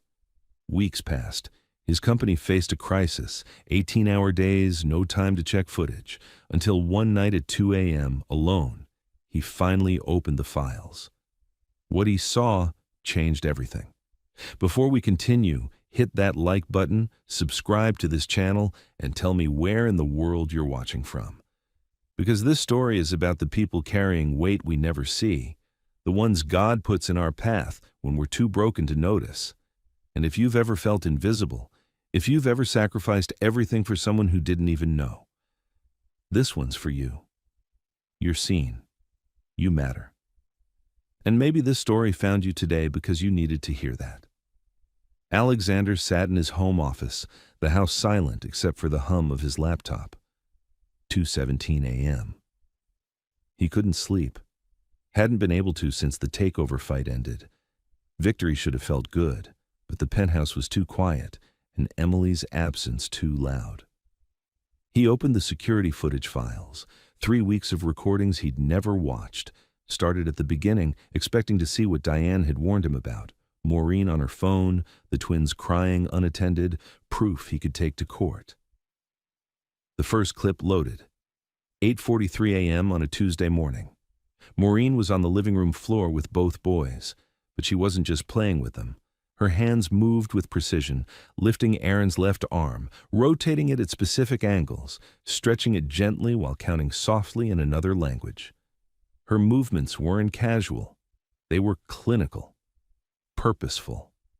Alexander leaned closer to the screen. She did this for 47 minutes straight. The same exercises over and over. Aaron would fuss and she'd pause, kiss his forehead, whisper something, then continue. This wasn't normal childcare. He clicked to the next clip. 11:15 a.m., same day. Kitchen. Maureen making bottles, and her face was wet. Silent tears streaming down her cheeks while she measured formula with shaking hands. She gripped the counter, shoulders trembling. Then she wiped her face, took a breath, and walked back to the living room wearing a smile the twins would never know was fake. Alexander's chest tightened. Another clip. 2:30 p.m. Maureen on the floor again with Aaron, moving his legs in patterns that looked medical. Hip rotations, ankle flexions, things Alexander had never seen. She pulled out a folded paper from her pocket, glanced at it, continued the exercises. Alexander paused, zoomed in on the paper.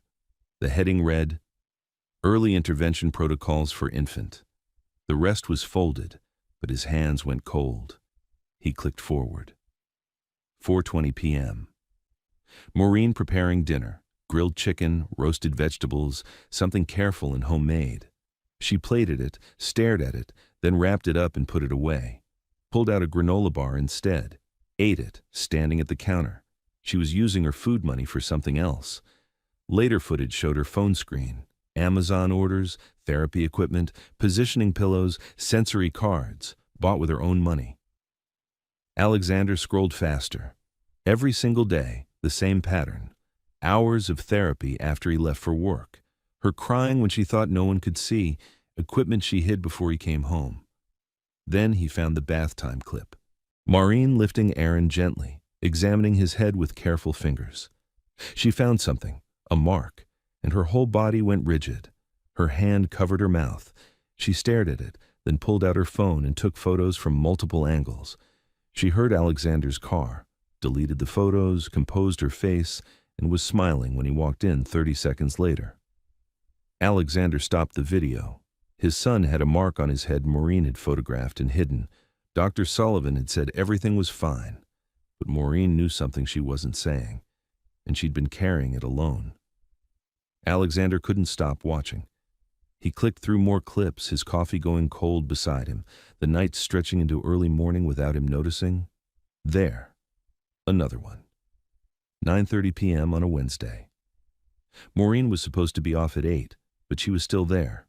On the floor between the cribs, Aaron in her arms, doing those same careful exercises, her voice soft, exhausted. Just 10 more minutes, sweet boy, then you can rest. She wasn't getting paid for this. Next clip, 11:45 p.m., same night. Both twins fussy and Maureen holding them simultaneously, one in each arm, swaying gently, singing something low and rhythmic, tears streaming down her face while she sang. Then she whispered something that made Alexander's breath catch. I'm so sorry I have to leave you soon, but someone has to make sure you get help. Even if it can't be me. Leave. Why would she be leaving? Alexander scrolled back through the timeline, found a clip from 2 weeks ago. Maureen in her small bedroom off the kitchen, a room he'd barely thought about, just knew she stayed there sometimes when the twins needed overnight care. She was sitting on the floor, holding a letter. Official government seal visible even on the grainy footage, her whole body shaking as she read it. Then she folded it carefully, hid it in a drawer, and sat there crying into her hands for 20 minutes. Alexander's stomach dropped. He fast-forwarded, found another clip. Maureen on her phone late at night, searching something. He zoomed in, could barely make out the screen. How to report medical malpractice anonymously. His heart started pounding. Another clip. Maureen during Aaron's checkup, the one Alexander had barely paid attention to, too busy on his phone dealing with work. He watched it now with the sound turned up. Maureen's voice, gentle but concerned. His left side seems stiff. He doesn't move his arm much. Both babies startle easily, but Aaron's reflexes seem really exaggerated. His head tilts right even during tummy time. I think it might be worth— Dr. Sullivan cut her off. I delivered these babies. I know their baseline. Premature nervous systems develop slower. What you're describing is textbook normal. But Alexander saw it now, the flash across Sullivan's face. Just for a second, something that looked like fear before the professional mask slammed back down. Maureen had pressed gently. But Aaron's asymmetry seems— I've been practicing medicine for 32 years, Sullivan said coldly. I think my medical degree carries more weight than a nanny's observations. Alexander had been right there in the room, hadn't heard any of it, too distracted, too buried in his own crisis to notice his son's doctor dismissing concerns that, watching now, seeing Aaron's stiff movements, the way his head tilted, were clearly real. He clicked to another clip. Maureen researching on her phone, article after article about infant cerebral palsy, birth trauma, forceps injuries, oxygen deprivation. She was teaching herself how to save his son, while he'd been installing cameras to catch her failing. Alexander's hands were shaking now. He searched through more footage, looking for— he didn't even know what— answers, understanding, some explanation for why this woman would sacrifice everything for children who weren't hers. Then he found the clip that broke him completely. The timestamp read 1:18 a.m. 4 nights ago. Maureen in her bedroom, door closed. Alexander almost skipped past it. What could happen in her private space that mattered? But something made him pause. She was on the floor, back against the bed, laptop open in front of her, typing something. Her face was wet, but she wasn't making a sound. Just tears running down while her fingers moved across the keyboard. Alexander leaned closer to the screen, adjusted the angle, could barely make out what she was writing. It was an email. To Massachusetts Medical Board. Subject: urgent, potential medical malpractice involving infant patient. His blood went cold. She kept typing. I am writing to report concerns regarding Dr. Andrew Sullivan and his treatment of twin infants Aaron and Adrian Harris, born via emergency C-section on— She listed the date, the hospital, every detail she'd memorized. Patient Aaron Harris shows clear signs of birth trauma. Left side hypertonia, exaggerated Moro reflex, persistent torticollis. Physical examination reveals a faint but visible mark on his scalp, consistent with forceps placement. When these symptoms were brought to Dr. Sullivan's attention at the 2-month checkup, he dismissed them as normal, despite their progressive nature. Alexander's hands gripped the edge of his desk. She continued typing. I believe Dr. Sullivan caused injury during delivery and is now covering up the damage by refusing proper evaluation and treatment. Without immediate intervention, this child will suffer permanent developmental delays. I'm submitting this report anonymously because I am undocumented and fear deportation, but I cannot in good conscience remain silent while a child's future is being sacrificed to protect a doctor's reputation. She sat back, reading what she'd written. Her shoulders shook. Then she highlighted the entire email and deleted it. Opened a new draft. Wrote the same thing again, word for word. Deleted it again. She did this 5 times. Finally, she saved a draft and closed the laptop. Pulled her knees to her chest, buried her face, and cried the way people cry when they're completely alone. Raw, broken, the kind of crying that comes from carrying something too heavy for too long. Alexander heard her whisper through the speakers. I'm sorry, Miguel. I'm so sorry I couldn't save you. But I can save them. Even if it costs me everything. Even if I lose everything again. She lifted her head, looked at the ceiling like she was talking to someone who wasn't there. God, I know you see this. I know you know what I'm trying to do. Please, please let them get help even after I'm gone. Please don't let Aaron suffer like Miguel did. I'm begging you. Alexander stopped the video. His whole body was shaking. Maureen had a brother who died, a brother with the same condition Aaron had, and she'd been too late to save him. But she wasn't going to be too late this time, even if it meant destroying herself. Alexander clicked to the next file, desperate now to understand. The timestamp was from yesterday morning, and what he saw made everything worse. Yesterday morning, 6:47 a.m. Maureen's key in the door, 30 minutes before she was supposed to arrive. Alexander watched her slip into the quiet penthouse, moving carefully so she wouldn't wake anyone. She went straight to the nursery, picked up Aaron first, so gently, like he was made of glass, kissed his forehead, examined his left arm, checked the range of motion, her face tight with concern. Then Adrian. Same careful attention, checking his neck rotation, his muscle tone. She carried both boys to the living room, laid out a soft mat, and started the therapy routine Alexander now recognized. But this time, he watched her face instead of just her hands. She looked exhausted, dark circles under her eyes, thinner than when she'd started 2 months ago, moving like every muscle hurt, but she didn't stop, didn't cut corners, gave Aaron the full hour of exercises even though her hands were shaking by the end.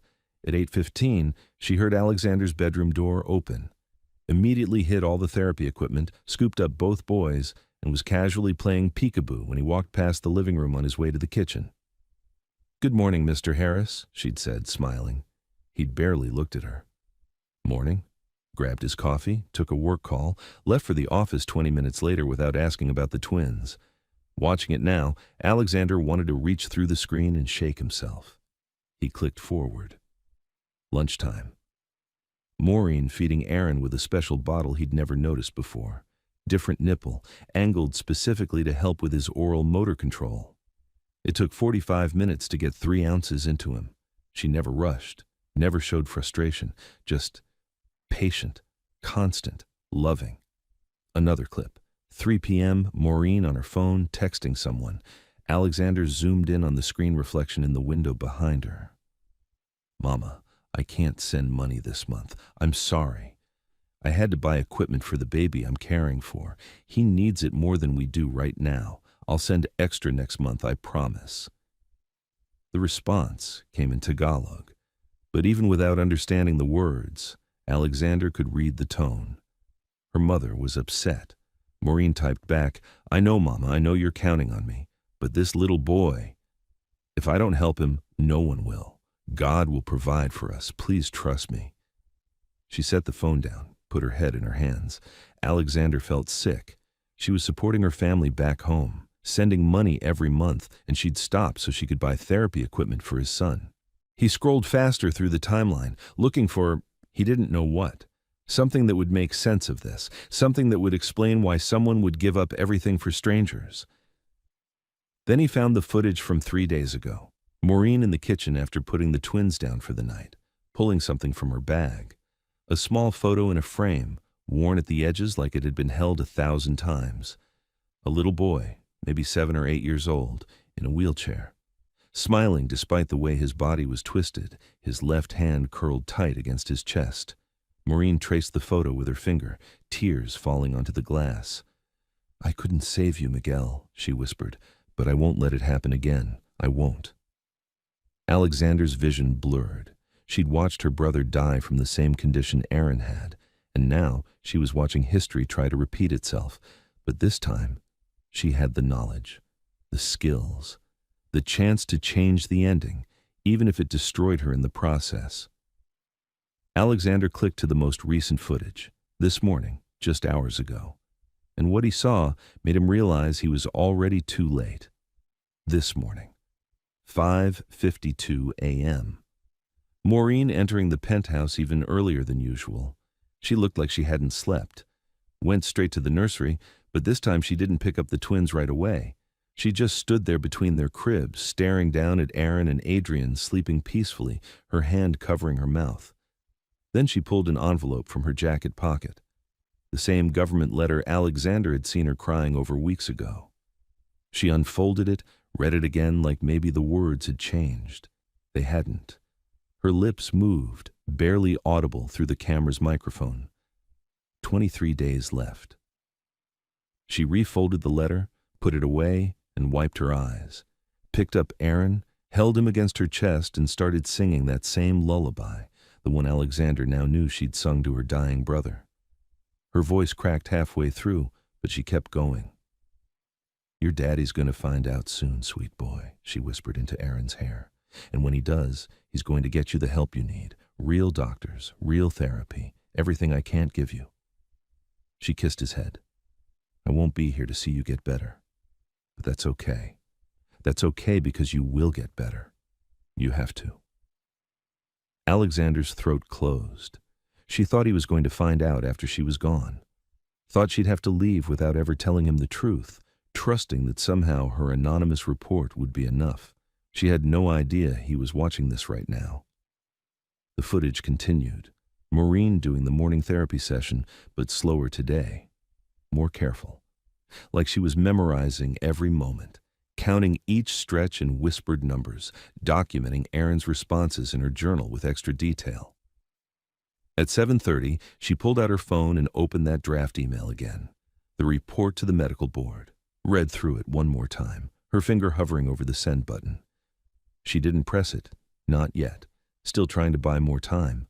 A few more days of therapy. A few more chances to help Aaron before she had to blow everything up. Alexander checked the timestamp on the current footage. This was from 6 hours ago, which meant Maureen was in the penthouse right now, down the hall, probably already awake, probably already starting her morning routine with the twins. She had no idea he'd spent the entire night watching 3 weeks of her secret life. No idea he knew about Miguel, about the deportation notice, about the equipment she'd bought with grocery money, about the report she was planning to send before she disappeared. No idea that everything she'd been hiding was about to come crashing down. Alexander closed the laptop, sat in the dark office, his heart pounding, mind racing through everything he'd just seen. He could hear movement down the hall now, Maureen's soft footsteps, the nursery door opening quietly. Her voice, gentle and warm, greeting the twins. He stood up, walked down the hallway on shaking legs, found her exactly where the cameras had shown her every morning, on the floor with Aaron, doing those careful exercises, singing softly. She looked up when she heard him in the doorway, saw his face, and froze. "How long have you known?" Alexander's voice came out rougher than he meant it to. He hadn't slept. Hadn't processed anything except 3 weeks of footage showing him a truth he'd been too blind to see. Maureen's hands froze mid-stretch on Aaron's left arm, her face drained of color. "Mr. Harris, She carefully set Aaron down on the mat, stood up slowly. "I don't understand what you—" "About Aaron's injury," his voice cracked. "About Dr. Sullivan. How long have you known?" The air left her lungs. She took a step back, hit the wall behind her. Her eyes darted to the twins, then back to Alexander, calculating escape routes that didn't exist. "I can explain—" "How long?" Maureen's lips trembled. 6 weeks, since the 2-month checkup when I saw his face, the way he looked when I mentioned the symptoms. Alexander's jaw clenched. 6 weeks you've been doing this, the therapy, the equipment, using your own money. I didn't know what else to do. Her voice broke. You weren't listening. The doctor wasn't listening. Aaron needed help and nobody was. Why didn't you tell me? The question hung between them like a blade. Maureen's eyes filled with tears. Because I'm illegal, Mr. Harris. The words came out barely above a whisper, but they hit Alexander like a physical blow. My visa expired 7 months ago. I couldn't afford to fix it. And the second I accuse a respected doctor of malpractice, the second I make myself visible to any official system, I get investigated. They check my status. I get deported. Her voice was shaking now. I knew you wouldn't believe me over him. I knew I had no credibility, no standing, no proof except what I learned taking care of my brother who died from the same thing. Alexander stared at her. Your brother. Miguel, fresh tears spilled over. He had cerebral palsy from a birth injury.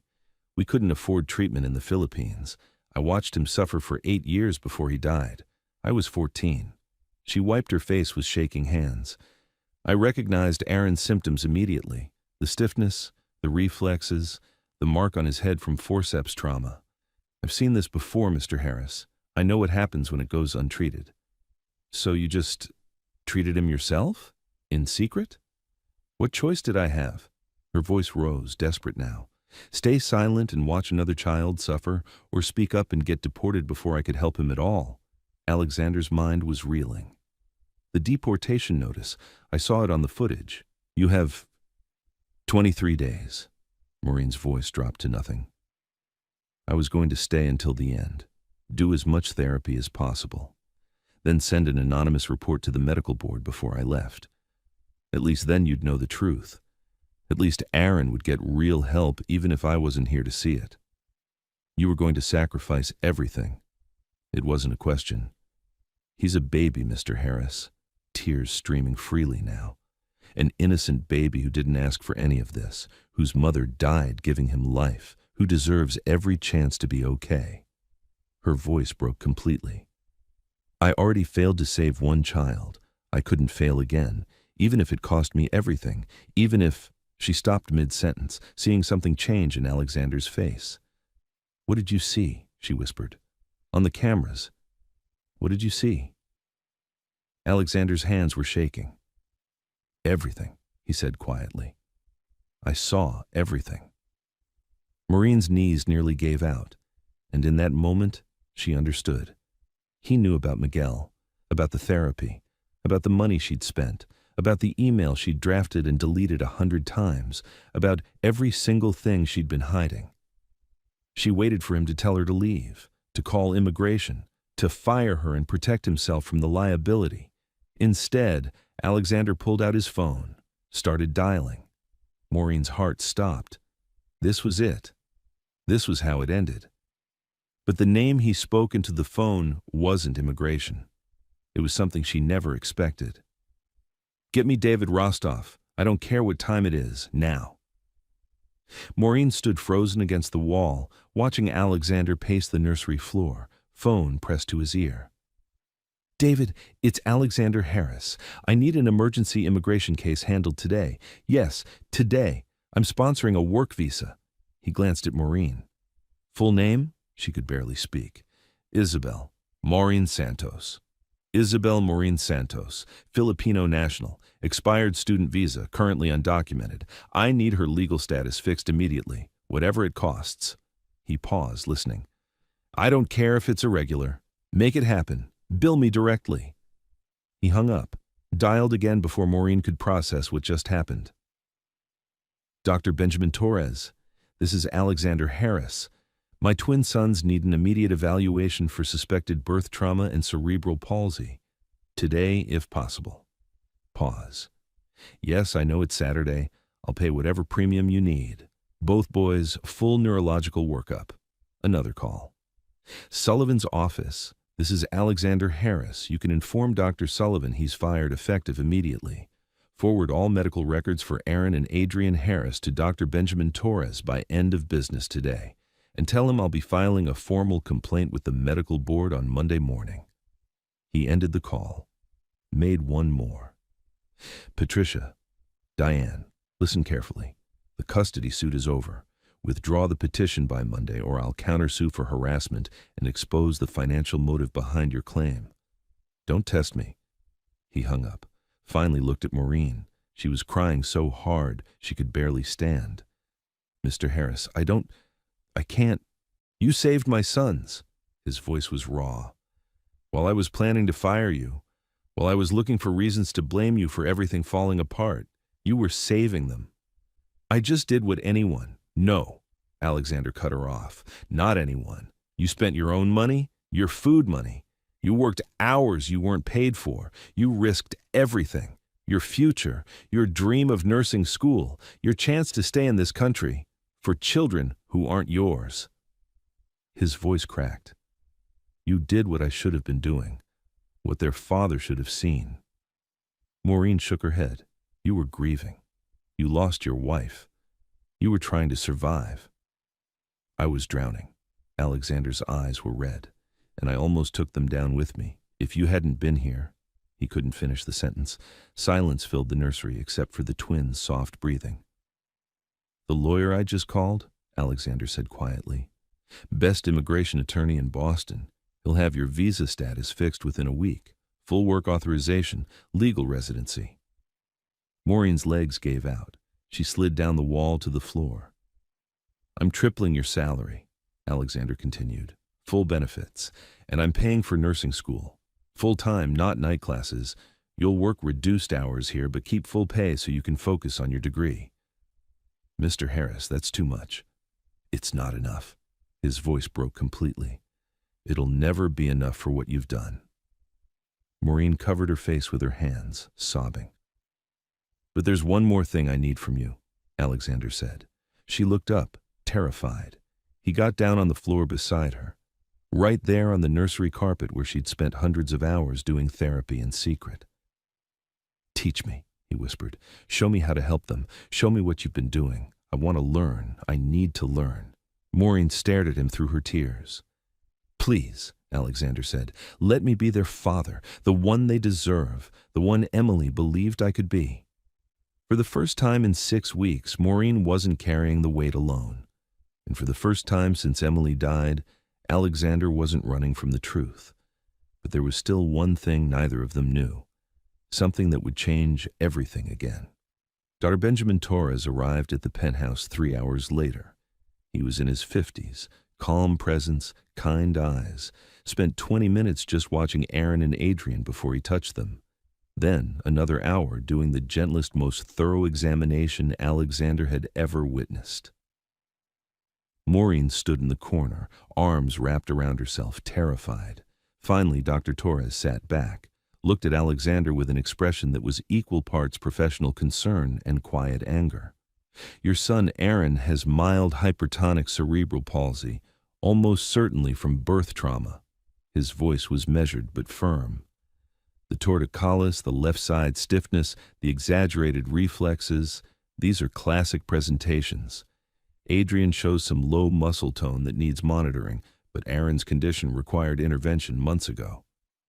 Alexander's stomach dropped. Months ago? At the 2-month checkup when concerns were first raised. Torres glanced at Maureen.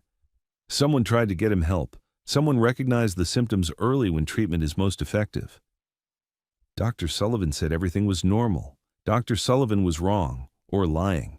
Torres pulled out a small flashlight, showed Alexander something on Aaron's scalp. This mark here? Forceps placement, and the bruising pattern suggests excessive force during delivery. This should have been documented immediately post-birth, should have triggered follow-up care. The room tilted. Someone injured my son during the C-section, Alexander said slowly, and then covered it up. That would be my assessment, yes. Torres's jaw was tight. I'll be filing my own report with the medical board. This is actionable malpractice. He turned to Maureen, his expression softening completely. You've been doing therapy with him, haven't you? She nodded, not trusting her voice. May I see your documentation? Maureen pulled out her journal with shaking hands. Pages and pages of detailed notes, exercises, timing, Aaron's responses, tiny improvements tracked with the precision of someone who'd done this before. Torres read through it, his eyebrows rising higher with each page. This is exceptional work, he said quietly. Professional-grade intervention. Where did you train? I didn't. Maureen's voice was barely audible. I cared for my brother. He had CP. I learned everything trying to help him. Torres looked at her for a long moment. You saved this child from permanent developmental delays. If these symptoms had gone untreated another 2 months, we'd be looking at irreversible damage. You gave him his future back. Maureen's knees buckled. Alexander caught her, held her steady. I want you on Aaron's care team, Torres said. Official capacity. I'll supervise, but you're clearly the expert on his specific case. You'll need to be certified, of course, but she's enrolling in nursing school, Alexander said. Full time. I'm covering tuition. Torres smiled. Good. The medical field needs people who care like this. He stood, packed his equipment. I'll send over a formal treatment plan by Monday. Aaron will need ongoing therapy, but the prognosis is excellent thanks to early intervention. He paused at the door. Mr. Harris, the person who did this to your son, who injured him and then covered it up? His voice went cold. Make sure he faces consequences. Children like Aaron deserve justice. After Torres left, Alexander and Maureen sat on the nursery floor, Aaron between them, Adrian sleeping peacefully in his crib. "Show me," Alexander said softly. "Show me the first exercise." Maureen's hands were still shaking, but she picked up Aaron gently, demonstrated the careful stretch of his left arm, the precise angle, the counting rhythm. "Like this. 10 reps 3 times a day. You have to be patient. It takes time." Alexander watched, memorized every movement. "Can I try?" She handed Aaron to him, guided his hands to the right position. "Gentle, just like that. Count with me." They counted together, 1 through 10, Alexander's voice breaking halfway through because he was finally doing something that mattered for his son. "Good," Maureen whispered. "That's perfect." They worked together for an hour, Maureen teaching, Alexander learning. Both of them focused entirely on this tiny human who needed them both. When Aaron finally fell asleep, exhausted from the therapy, Alexander looked at Maureen. "Thank you," he said, "for not giving up on them. For not giving up even when I gave you every reason to." Maureen wiped her eyes. "They're worth it. Every sacrifice, every risk, they're worth everything." "I know," Alexander said. "I'm just sorry it took me so long to see it." 3 weeks later, something happened that changed everything one final time. Something that proved God's timing is always perfect, even when we can't see it. 3 months later, Alexander left work at 5 p.m. sharp. It was a Tuesday. His board members had stopped questioning it. The company ran fine without him micromanaging every decision. Turned out the world didn't end when he chose his sons over conference calls. He walked into the penthouse and heard laughter coming from the living room.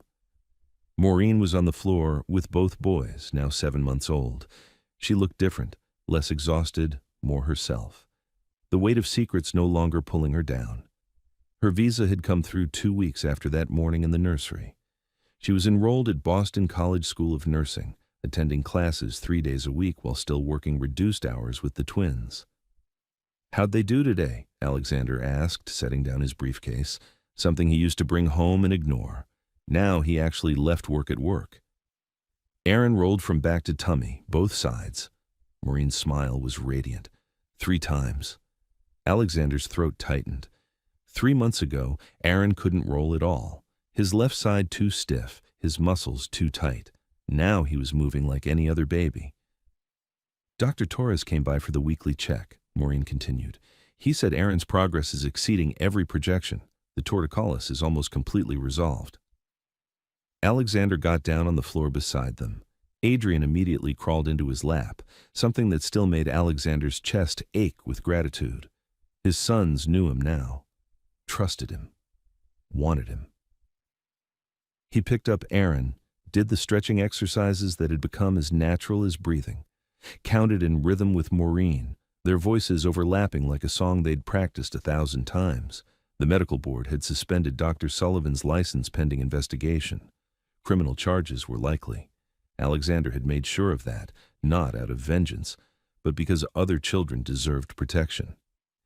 Diane had withdrawn the custody suit without a fight once she realized Alexander had documentation of her financial motives. She hadn't contacted him since, and every night before bed, Alexander sat in the nursery and talked to Emily's picture on the wall, told her about the boys' day, about Maureen's nursing school classes, about the small victories that felt like miracles. "You'd be so proud of them," he'd whisper, "and you were right about something. God does provide. Even when we can't see it, even when we're too broken to recognize help standing right in front of us." Now, watching Aaron laugh as Maureen tickled his feet, Alexander felt something he hadn't felt since Emily died. Hope. "Mr. Harris, look." Maureen's voice pulled him back. She was holding a toy just out of Aaron's reach. Aaron was staring at it, concentrating. Then, slowly, deliberately, he reached out with both hands, left and right. Working together? The toy wasn't the point. The reaching was. Both hands, equal strength, perfect coordination. Maureen's eyes filled with tears. He did it. He actually did it. Alexander couldn't speak, could barely breathe. Aaron grabbed the toy with both hands and brought it to his mouth, completely unaware that he'd just proven every doctor wrong, validated every sacrifice Maureen had made, justified every sleepless night and terrified prayer.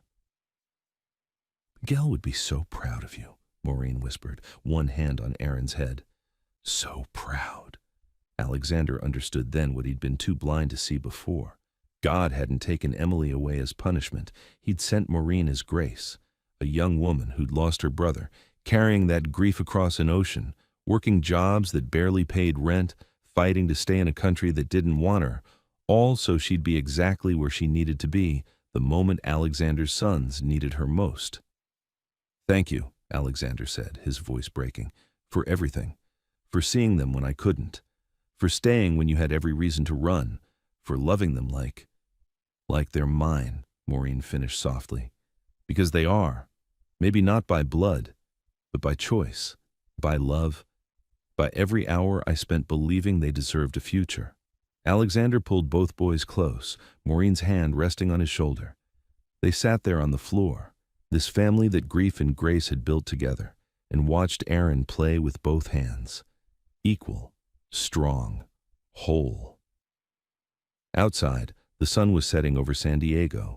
Inside, 3 people who'd all lost someone they loved had found something they didn't know they needed. Each other. And a second chance to get it right. Sometimes the people who save us aren't the ones we expect. Sometimes God sends help in forms we almost miss. Quiet, unnoticed, sacrificing everything while we're too broken to see. This story is for every caregiver working in silence, every immigrant fighting to stay, every person choosing love over self-preservation. You're seen. You matter. And your sacrifice changes lives in ways you'll never fully know.